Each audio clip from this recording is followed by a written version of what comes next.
l'installation, le paramétrage. Là, dans ce système-là, si vous voulez, vous n'avez pas à vous occuper de tout ce qui est technique. Ce qui est déjà avantageux et ça vous permet, mais je vais revenir dessus, j'insiste parce que c'est quand même relativement important, ça vous permettra de vous concentrer spécifiquement, que la société se concentre spécifiquement sur la pédagogie. Vous avez un deuxième type qui existe où vous n'avez que le serveur. En fait, c'est un peu le système cloud. Et là, pour le coup, vous avez tout à faire.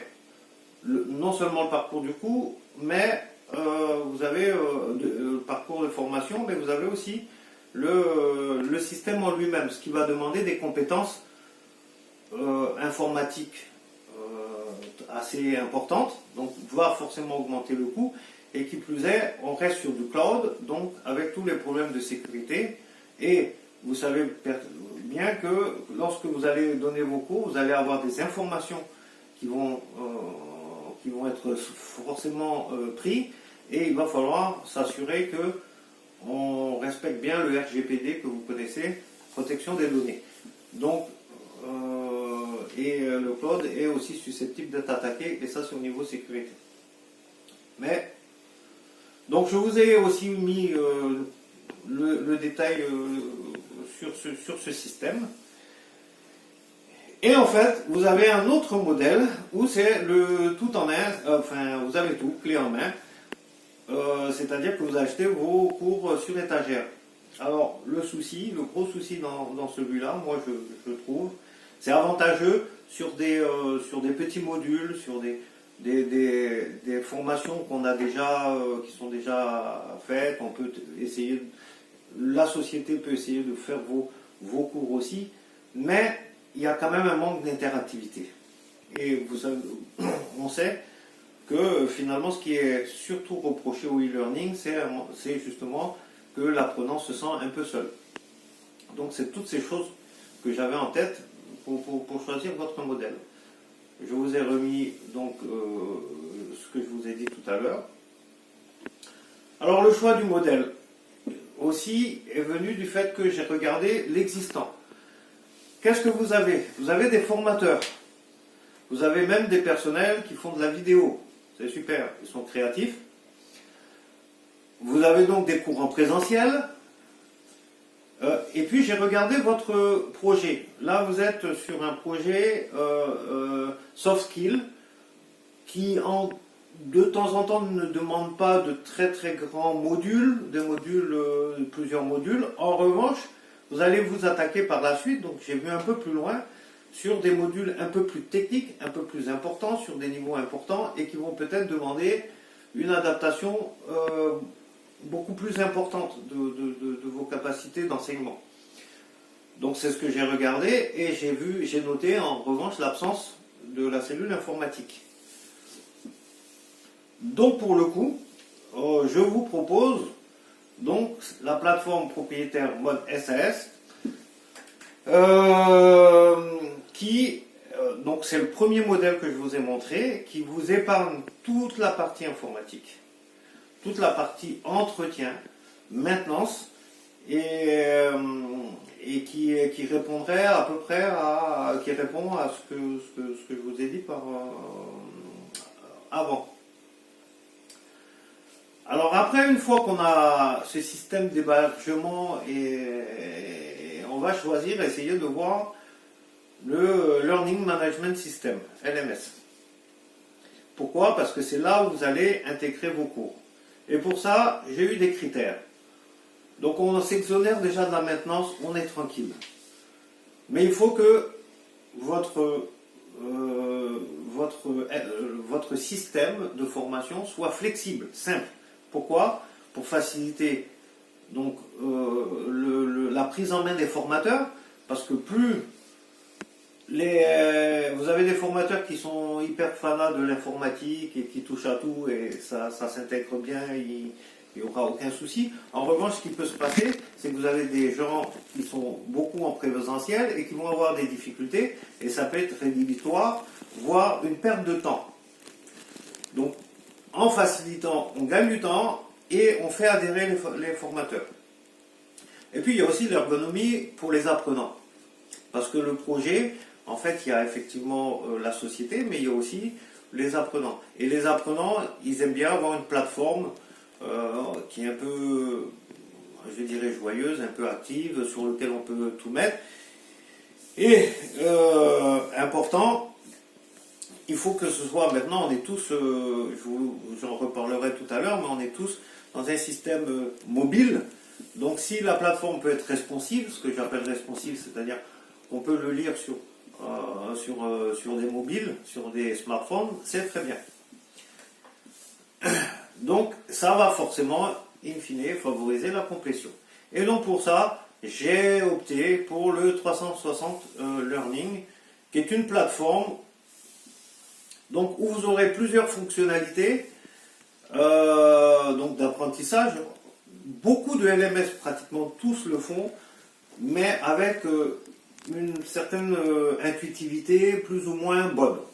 Donc c'est voilà, je vous ai mis aussi les logiciels de création de cours qu'on peut intégrer. Ce qui est important, c'est que avec 360 Learning, vous avez un support, une aide. C'est-à-dire que vous n'êtes bloqué à aucun moment sur tel problème technique ou quand vous avez des questions, vous avez un support en ligne. Donc ça, c'est très bien. Le déploiement est assez rapide et ça s'adapte à toute forme de présentiel. C'est-à-dire que la flexibilité, elle est là. C'est-à-dire qu'aujourd'hui, le contexte actuel fait que, de toute façon, on a tendance à se tourner de fait sur du e-learning, mais il y aura certainement à un moment ou à un autre des présentiels qui seront utiles. Donc, faire du blending learning, par exemple, une association des deux, une hybridation de la formation, ça s'adapte sans souci. Et c'est en ça que je parle de flexibilité. Donc, il y a quand même... Donc voilà, je vous ai mis globalement les avantages et les inconvénients. Alors, c'est sûr que le problème d'avoir une plateforme hébergée avec un prestataire, il faut s'assurer qu'elle ne tombe pas, ça tombe pas en panne, qu'il y ait des bugs. On est dépendant du prestataire aussi, du fait que si vous prenez je dirais, entre guillemets, bas coût, je n'aime pas ce mot, mais si vous prenez quelque chose de bas coût, c'est une société ou une nouvelle société, vous n'êtes pas sûr qu'elle ne fasse pas faillite le lendemain. Donc pour le coup, on s'assure une certaine sécurité avec 360 Learning, d'autant c'est une certaine notoriété et qu'elle est référencée par les OCPA, donc les organismes qui vont financer des formations. Alors ici, je vous ai mis des exemples de parcours, c'est juste pour vous montrer un peu dans quelle optique on a réfléchi, notre société a réfléchi sur la plateforme.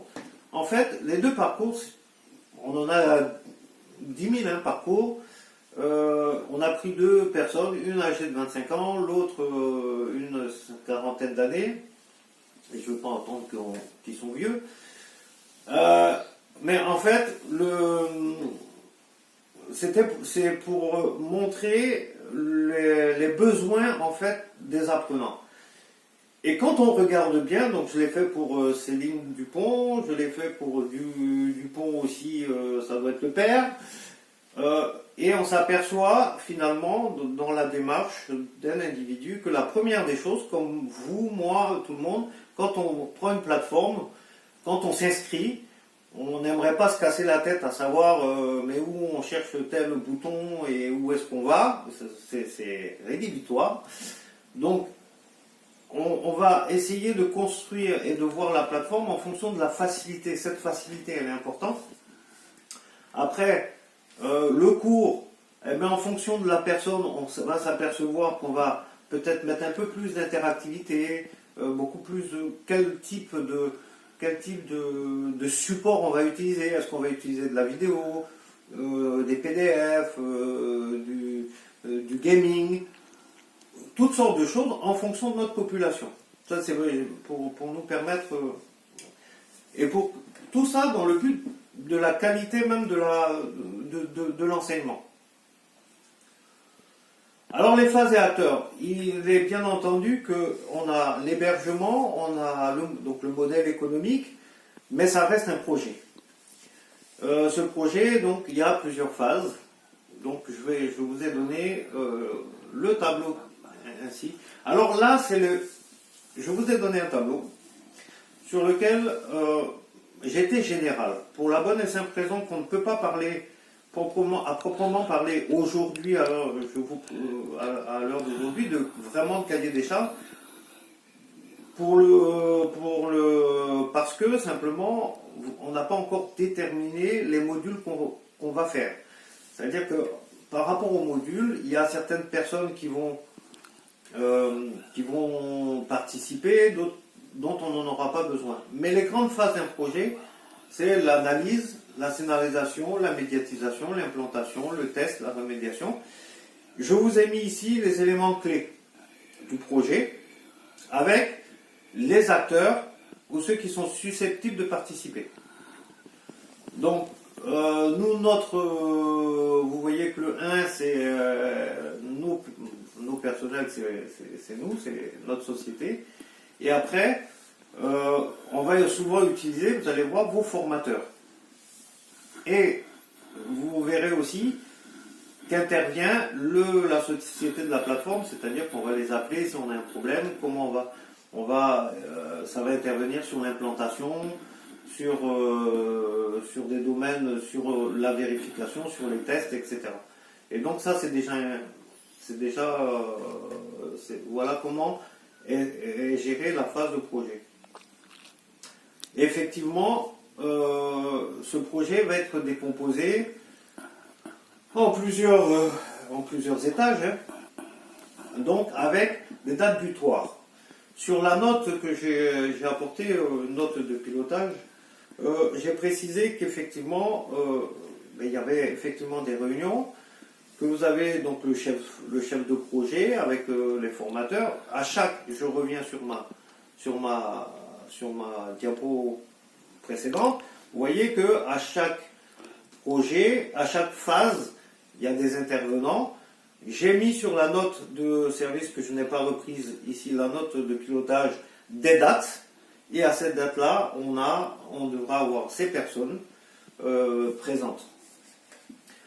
Donc j'ai demandé aussi, ce qui serait intéressant, c'est d'avoir un outil collaboratif qui permet d'avoir, alors moi j'ai donné du Trello parce que je travaille sur Trello, pour pouvoir suivre l'avancée en cours de route, c'est-à-dire que effectivement j'ai une date butoir, mais par rapport à la qualité même du projet, pouvoir intervenir si un formateur a des problèmes, s'il y a un retard sur l'avancée sur par exemple la conception d'un cours, parce que c'est possible, si par exemple on s'aperçoit qu'il faut un